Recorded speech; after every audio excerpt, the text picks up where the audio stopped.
మీ బట్టలకి సాఫ్టింగ్ ప్రొటెక్షన్ ఇచ్చే సరైన ప్రొడక్ట్ ఎలిమ్ ఫ్యాబ్రిక్ కండిషనర్.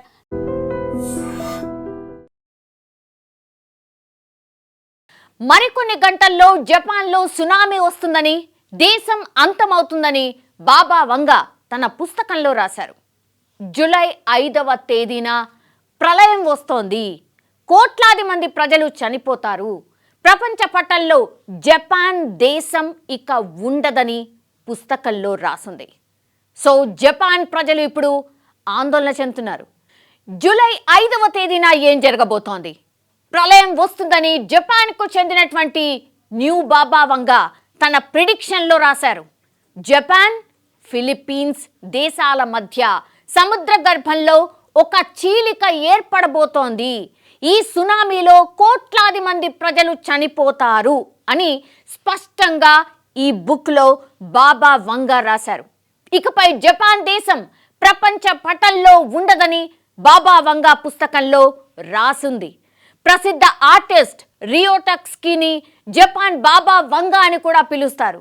ఇతను 1999లో ది ఫ్యూచర్ ఐ సాలో అనే పుస్తకంలో రాశారు.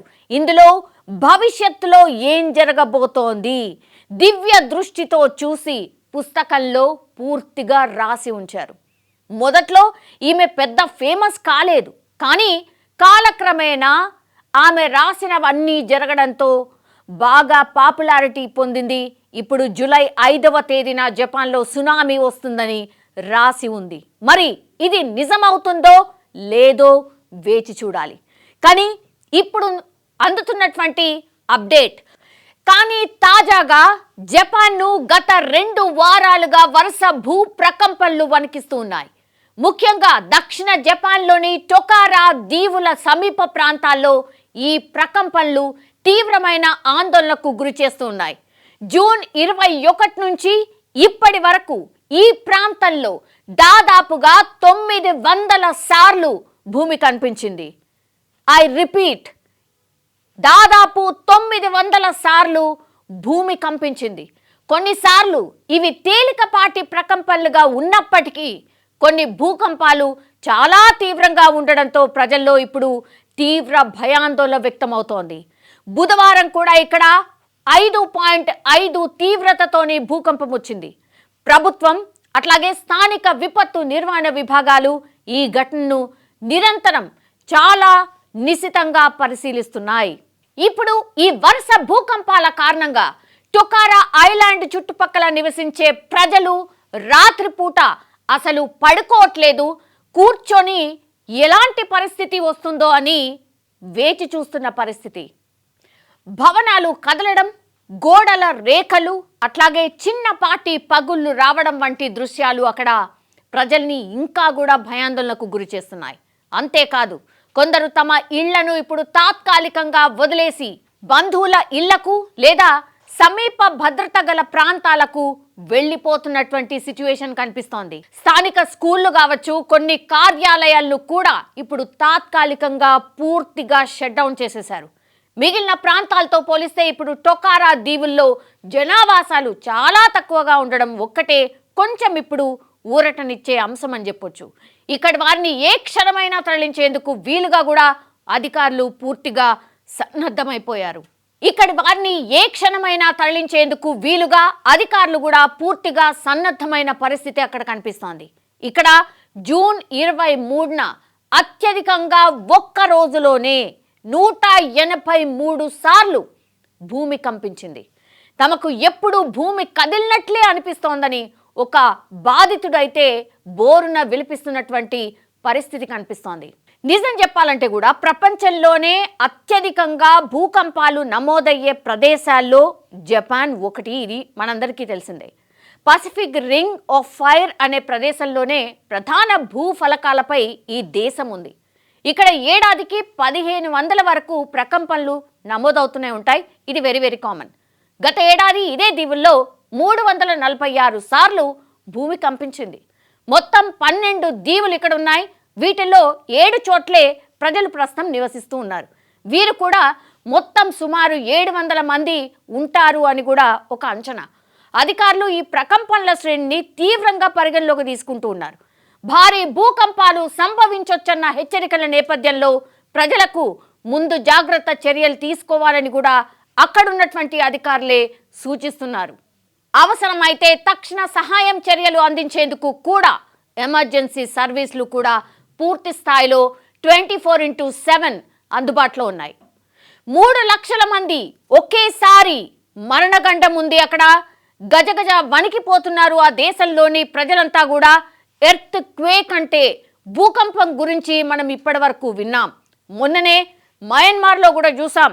కానీ మెగా క్వేక్ గురించి మీరు ఎప్పుడైనా విన్నారా?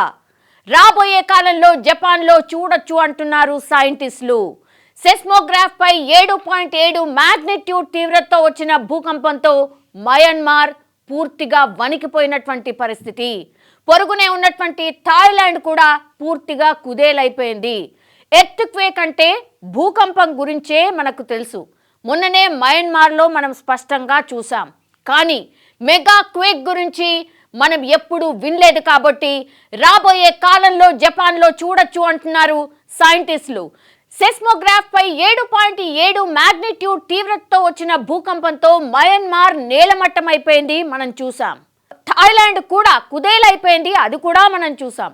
ఇప్పుడు అదే భూకంపం 9 పాయింట్లు దాటి వస్తే దాన్నే మెగా క్వేక్ అంటారు.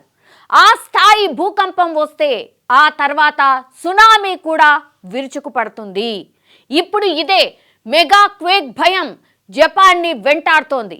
రాబోయే 30 ఏళ్లలో ఎప్పుడో అప్పుడు కాళ్ల కింద భూమి బద్దలైపోతుంది, నెత్తి మీద కప్పు కూలిపోతుంది, బతుకు చితికిపోతుంది అని అర్థమైపోయింది అక్కడి వాళ్లకు.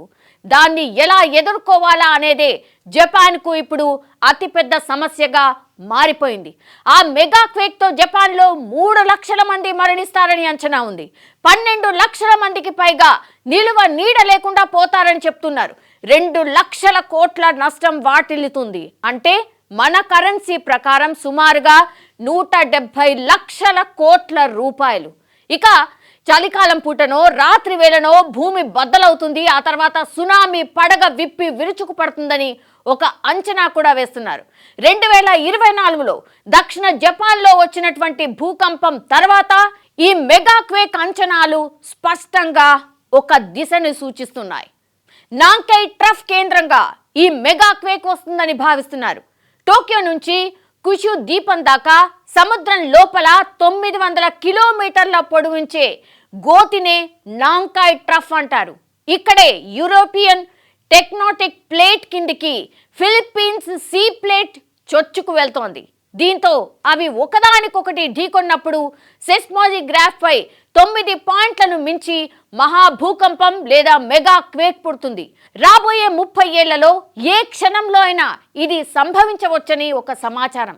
ఆ యూరోపియన్ ప్లేట్ మీదే జపాన్ ఉండడం వాళ్లకు దినదిన గండంగా ఇప్పుడు మారిపోయింది. 100 నుంచి 200 ఏళ్లకు ఒకసారి ఈ మహాభూకంపాలు వస్తాయని చరిత్ర చెప్తోంది. అలాంటి మెగా క్వేక్ 1946లో వచ్చింది. ఇప్పుడు నాంకై ట్రఫ్లో టెక్టోనిక్ ప్లేట్లు కదులుతున్నాయి. దీంతో మెగా క్వేక్ ముప్పు తీవ్రత మరింత పెరిగిపోయింది. అలాంటి భూకంపం వస్తే నిమిషాల్లో 34 మీటర్ల ఎత్తుతో సునామీ విరుచుకుపడి తీర ప్రాంతాలను పూర్తిగా తుడిచిపెట్టేస్తుంది. మెగా క్వేక్ వస్తే ఆ తర్వాత వారంలోనే సెస్మోగ్రాఫ్ పై 7 పాయింట్ల మాగ్నిట్యూడ్ని దాటి మరో భూకంపం కూడా వస్తుందట.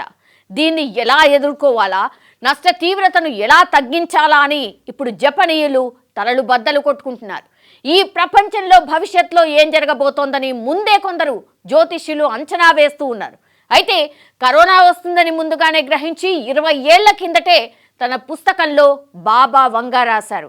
సరిగ్గా రాసినట్టు జరగడంతో అప్పటి నుంచి కూడా ఇప్పటి వరకు బాబా వంగా పేరు మారుమోగుతూనే ఉంది.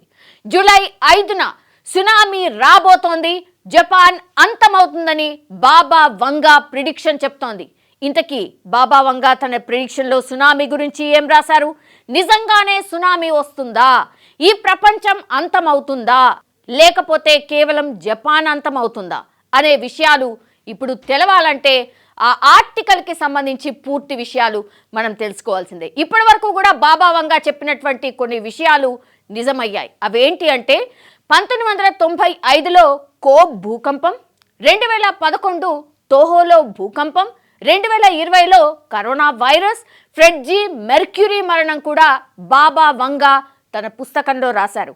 ఇవన్నీ నిజం కావడంతో ఇప్పుడు జపాన్ సునామీ కూడా వస్తుంది, ఇక అంతం అయిపోతుంది అని జపాన్ ప్రజలు భయపడుతున్నారు.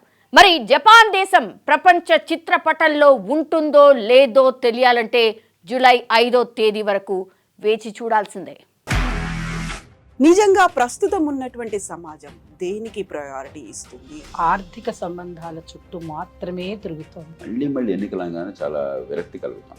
మంచి అనిపిస్తుంది కదా, లేడీస్ కూడా ఛాలెంజింగ్ జాబ్స్ చేసినప్పుడు చాలా బాగుంటది. ట్రాఫిక్ అసిస్టెంట్స్ గా నియమించిన ట్రాన్స్జెండర్స్ అందరితో సాల్యూట్ చేయించుకుంటున్నారు. ఫుడ్ డెలివరీ ఇవ్వటానికి వెళ్ళినటువంటి డెలివరీ బాయ్ అనిల్ పై కళ్ళ ముందు పెళ్ళండి